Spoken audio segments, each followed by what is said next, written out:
Vedanshi educate. आज का जो टॉपिक है वो है हड़प्पा सभ्यता और मोहनजोदड़ो और चंद्रहूदड़ो। हड़प्पा से मिलने वाली सबसे बड़ी इमारत 12 कक्षों का अन्नागार था।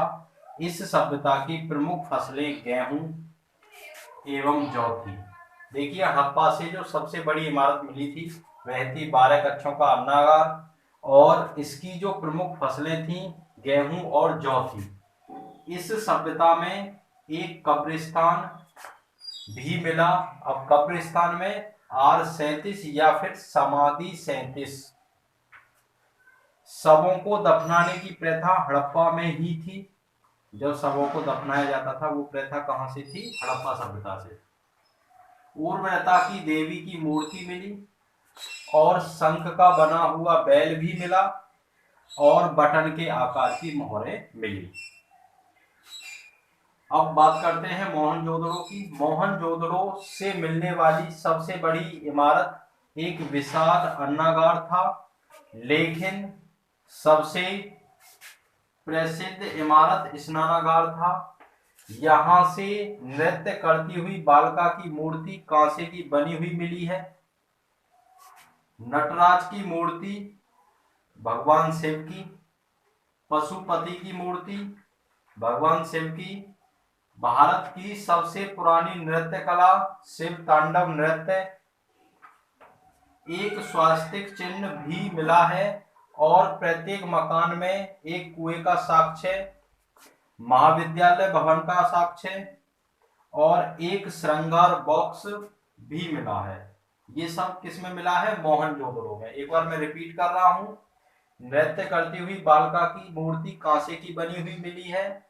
नटराज की मूर्ति यानी कि भगवान शिव, पशुपति की मूर्ति भगवान शिव, भारत की सबसे पुरानी नृत्य कला शिव तांडव नृत्य, एक स्वास्तिक चिन्ह, प्रत्येक मकान में कुएं का साक्ष्य, महाविद्यालय भवन का साक्ष्य, एक श्रृंगार बॉक्स। अब बात करते हैं चंद्रहूदड़ो की। चंद्रहूदड़ो इस सभ्यता का एकमात्र ग्रामीण क्षेत्र था। क्या था? चंद्रहूदड़ो इस सभ्यता का एकमात्र ग्रामीण क्षेत्र था। यहां से हमें गोले ईंटें, फारस की मुद्रा, बेलनाकार मोहरें, बिल्ली का पीछा करते हुए एक कुत्ते का चित्र, एक हाथी का दांत, चूड़ियां एवं लिपस्टिक के साक्ष्य भी मिले हैं। देखिए, इन क्लासों का जो उद्देश्य है वो आपका हिस्ट्री लेवल से रहेगा। वो चाहे आपका सेंट्रल लेवल का एग्जाम हो या फिर डिस्ट्रिक्ट लेवल का एग्जाम हो, सभी में ये टारगेट रहेगा एग्जाम को फाइट करने का।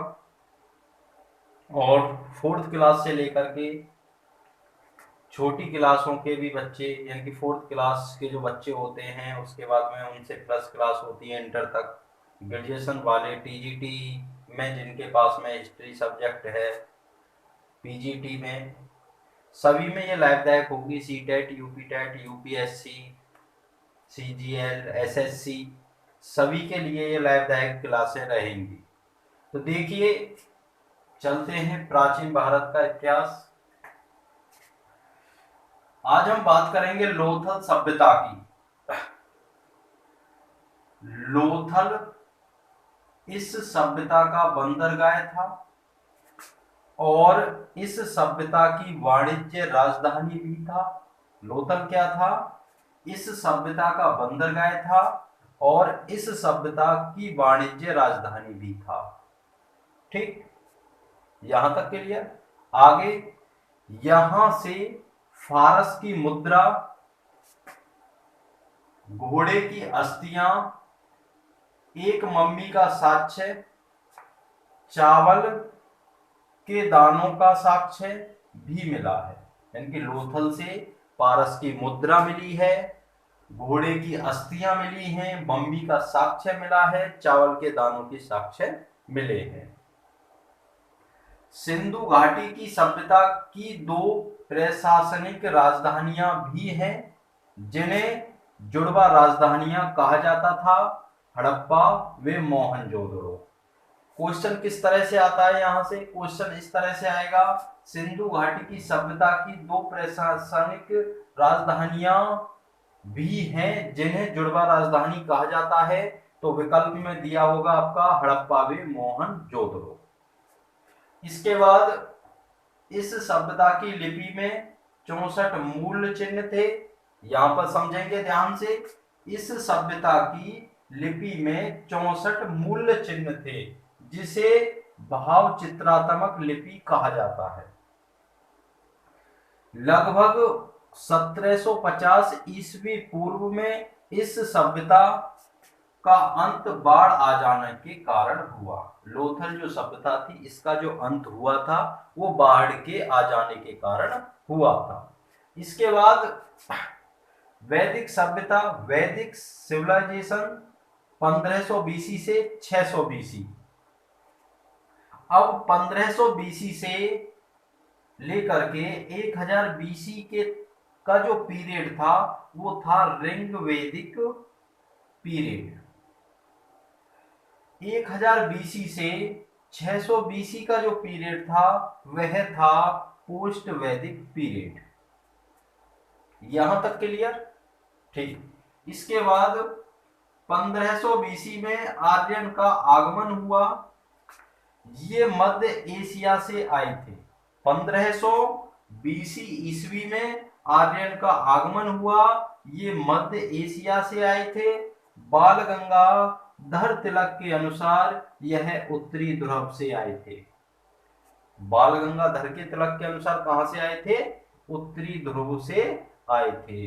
इसके बाद दयानंद सरस्वती के अनुसार यह तिब्बत से आए थे।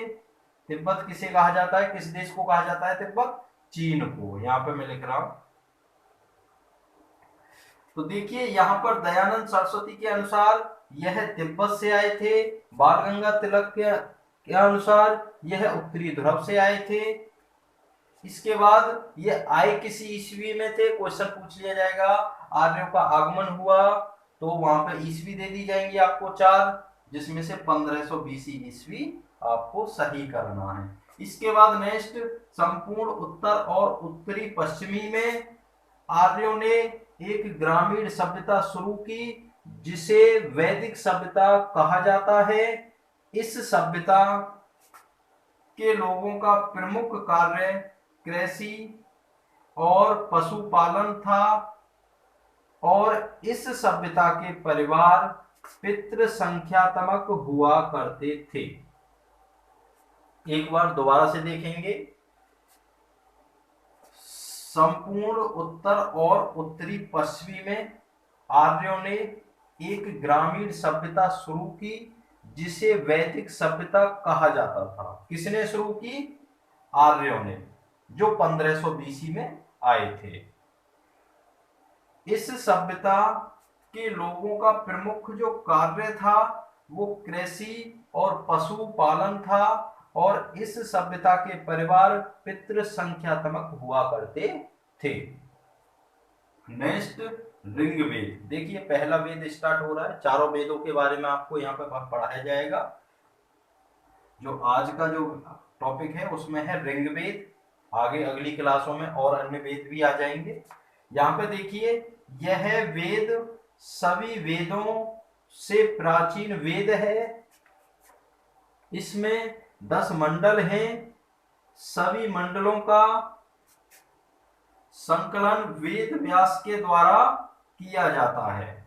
यहाँ पे क्वेश्चन आपसे पूछ लिया जाएगा, वेदों के रचयिता हैं वेद व्यास। सभी वेदों का जो मंडल है वो वेद व्यास द्वारा संकलन किया गया है और सबसे पुराना जो मंडल है वह है 2 से 7 तक, यानी कि 2, 3, 4, 5, 6 और 7। ये सभी जो मंडल हैं ये पुराने मंडल हैं। जो नवीनतम मंडल है वह है 10वां।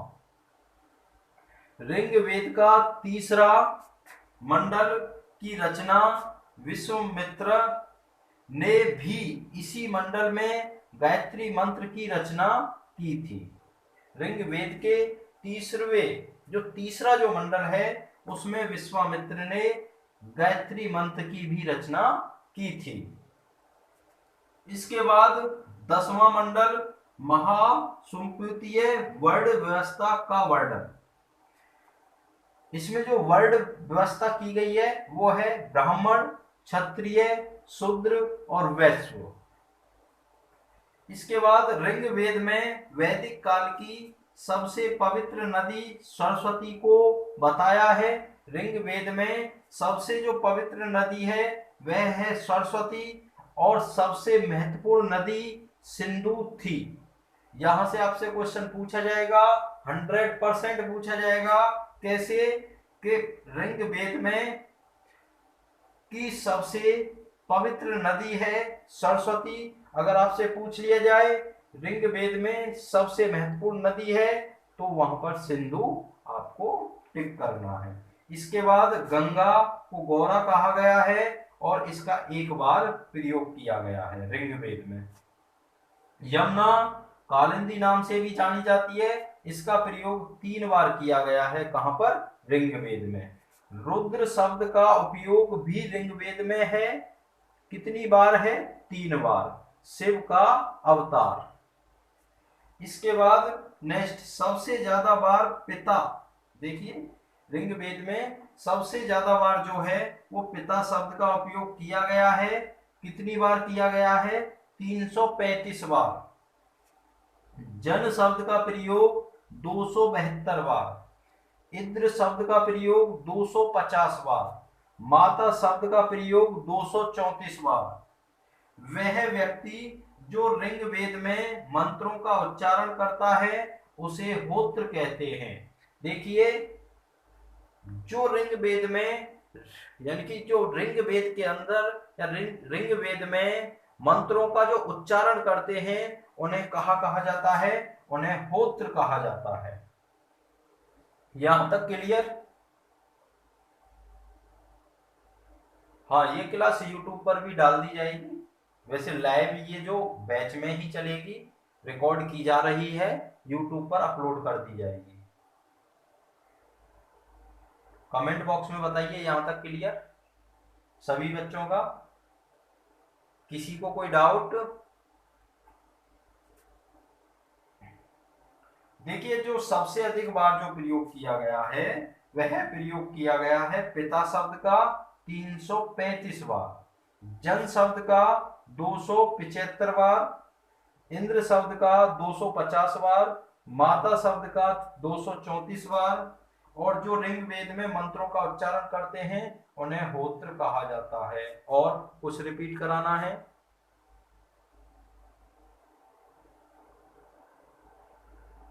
ऋग्वेद की सबसे पवित्र नदी सरस्वती है और सबसे महत्वपूर्ण नदी सिंधु है। आज के लिए इतना ही। हाँ, YouTube चैनल को लाइक और सब्सक्राइब का रेशियो बराबर होना चाहिए। जितने स्टूडेंट वीडियो को देखते हैं उतने ही लाइक और सब्सक्राइब भी करा करें। देखिए जब आपको यहां से कुछ मिल रहा है आपको तो इतना तो बनता ही है लाइक सब्सक्राइब करने का। आज के लिए इतना ही रहेगा क्लास में, क्योंकि और अन्य भी क्लास चलाई जा रही हैं। टाइम के अभाव को देखते हुए ही आपकी क्लास चलाई जा रही है। हाँ, YouTube पर जरूर पार्ट डाला जाएगा इस क्लास का।